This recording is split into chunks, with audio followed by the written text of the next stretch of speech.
La crypto, c'est quelque chose qui doit être transpartisan.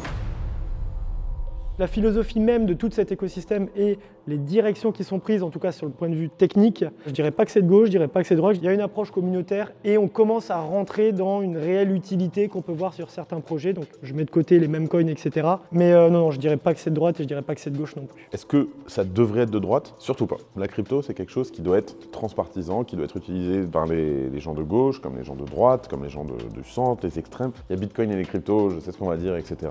Il y a deux sujets. Je pense qu'il y a Bitcoin et il y a le reste des cryptos. Je pense que la communauté Bitcoin reste très gaucho. Je ne sais pas si c'est gaucho, je pas envie de mettre tout le monde dans le panier, mais l'idéologie de base, c'est de se dire c'est quelque chose de décentralisé qui devrait appartenir à tout le monde et on va à l'encontre du système. Le système, il va s'effondrer. Let's go, acheter du Bitcoin. Moi, j'ai pas trop envie de lui donner de couleur politique parce qu'aujourd'hui, un Bitcoin, il est neutre. La plupart des cryptos sont neutres. Et je pense que c'est bien qu'elle le reste ainsi. Mais dans tous les cas, on l'a vu, Donald Trump, il s'en est clairement servi pour un argument politique, à voir ce qu'il fera sur les prochaines années. On voit en France tout doucement en train de monter aussi sur ces côtés-là avec des pro-crypto qui se réveillent et qui sortent un peu de nulle part. Mais après, si ça nous permet de faire grandir la compréhension et l'utilisation des cryptos, c'est une bonne chose.